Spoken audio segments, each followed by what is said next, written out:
Fruit Loops of the Mind. I tried to stay in my resurrection, in that free and light place that I had journeyed to after integrating my pain through my writing, crying, feeling, and the yoga sun salutations. I didn't do such a good job. Part of the reason was because he never responded to my book.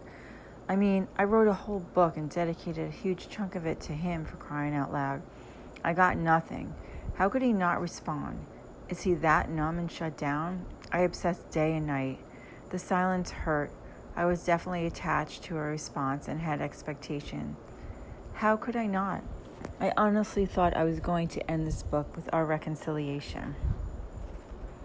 Even though I transformed the pain and released the darkness harboring within me, I traveled back into the mind loops of the past. I spent moments, days, weeks, months reliving everything over and over in my mind. It was mental and emotional self-torture. The vrittis are coming, I chanted to myself. Vrittis means thought in Sanskrit. When I get stuck in these mind loops, I try to use humor to let them go. If that doesn't work, I bang my head against the wall. No, I don't, but I imagine doing it. That's how obsessed my mind gets. Heal me of my fear-based thoughts. Fear is just love distorted. Me. Instead of banging my head against the wall, I called upon my angels. Since my fears ran deep and were etched into my subconscious from birth and subsequently every chapter of my life, I definitely needed extra help. Because of the trauma I experienced in my childhood and in my adult life, my mind liked to focus and obsess on something, even if it wasn't positive. It's a way of control. There came a point in my journey that I had done the work. I was healed. Now I just needed to maintain the state of being, staying in my free heart and not journey back into the darkness with my thoughts. The angel that is always with me and helps me get out of my fearful thinking patterns is Archangel Michael. Every day I would call out in frustration and despair. Archangel Michael, please help me release my fearful thoughts and regain my emotional footing back again. Thank you. Even though they don't need it, angels love to be thanked and feel appreciated. I would take a deep breath because that is how divine thought gets in and old negative thoughts get out. And in a minute or so, I would feel a shift from within and feel centered and grounded again. It worked just like that. The mantra, please heal me of my fear-based thoughts, from A Course in Miracles, was the only thing I needed at this point.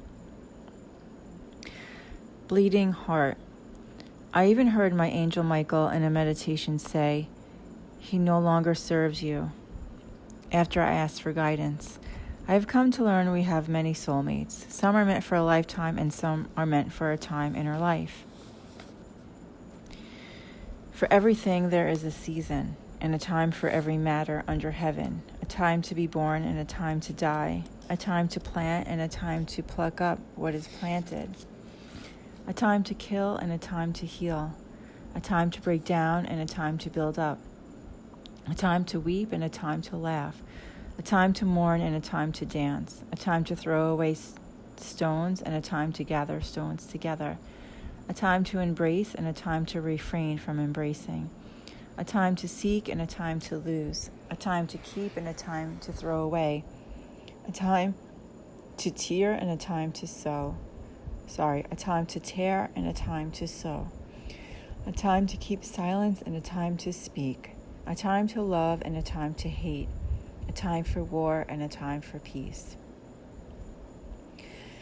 I had to accept that all the growth that I could achieve with the soul was achieved. Now it was time to let go and move on. I didn't accept it though. I wasn't ready to let go yet. I really thought this was going to be a temporary breakup and we would get a second chance, that I would conclude my book with a happy ending between us. I kept visualizing our reunion, jumping into his arms and giving him my love, free and unhindered.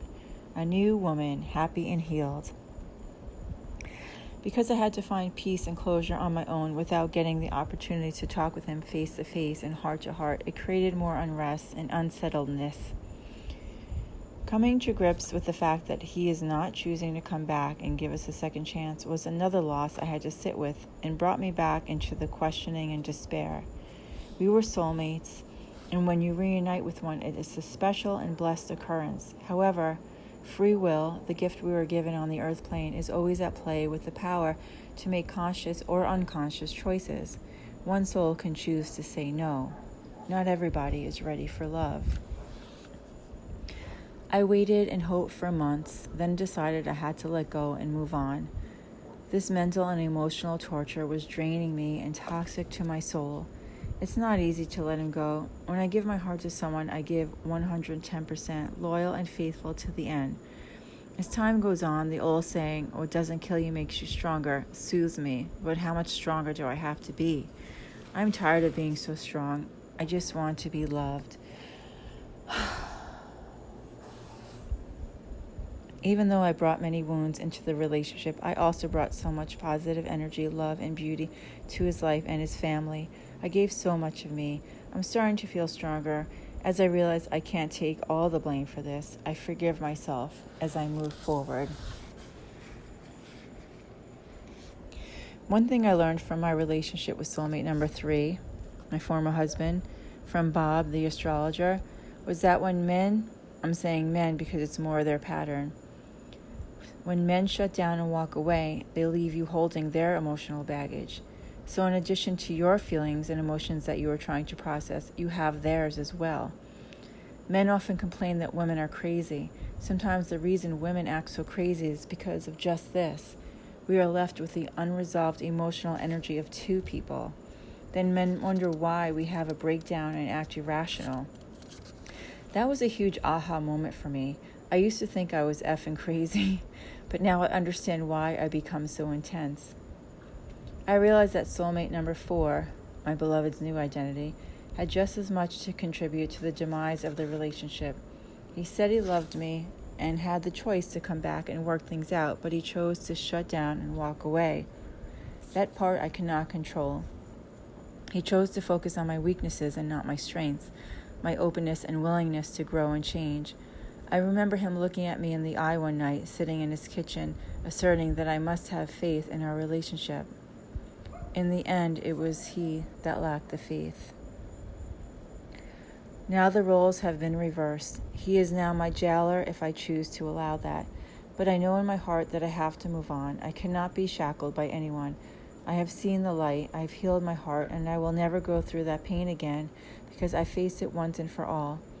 If he chooses to keep seeing me in the past with all my wounds and traumas and not whole and healed as I am now, then he isn't the beloved for me. One of my wise spiritual friends said once that relationships are like a game of catch. You throw the ball to someone, they catch it and throw it back.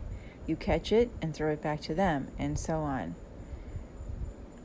There is a balance and equal give and take. What I realized was happening with my dilemma, I was throwing the ball to soulmate number 4 and he was just letting it drop.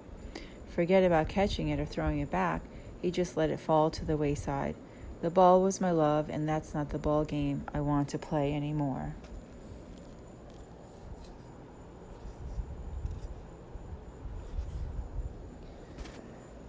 Stuck again. After 5 months of dreadful silence, he texts me, saying he has been thinking about me for the last few days and asked if I wanted to spend the day and night on his boat on Fire Island to watch the lunar eclipse. I was shocked. I had been waiting for this moment for months. I felt like a weight was released from me as I thought maybe he still cares, maybe he's still in it, and maybe he still loves me. Maybe the miracle I was praying for had finally come true. For me, there is nothing that could be more perfect in my heart than to be at my favorite place in the world, on the ocean, watching the moon. He knows me so well. I was so excited. But immediately my higher self kicked in and said, "Don't get too excited. Don't set yourself up to be hurt again." That voice within was warning me. Thank Goddess for my higher self, because that is exactly what happened. Even though at this point I wasn't sure if I wanted to get back with him, being a peacemaker at heart, I was longing to see if we could come to a place of healing and harmony between us. I still loved him and was desperate to speak my piece and to understand what happened. how we spiraled from this beautiful, awesome connection and relationship to nothing. I cleared my work calendar for the next 2 days, including the fundraiser I was supposed to participate in, and rescheduled my clients. The last thing I heard from him was a text that the weather was looking iffy and he would let me know. Well, he never let me know. He left me hanging. It wasn't about me or us after all. It was about the weather and the stinking moon. I was crushed. My spirit sank back down. How could he do this to me? I obsessed day and night. Doesn't he realize how he just crushed my heart again? How could he not? Yet I knew it happened for a reason. It was like God and my higher self knew in my optimistic, mushy heart I was still holding on to a shred of hope that we could reconcile. After this, there was no chance. This was not the relationship for me anymore, and I needed to be banged over the head to see it clearly for what it was. Still, I felt like I had to work on forgiving him all over again and letting go. I went right back down into the mental and emotional self-torture. I was back in the questioning, back in the contemplative mind, back in the darkness.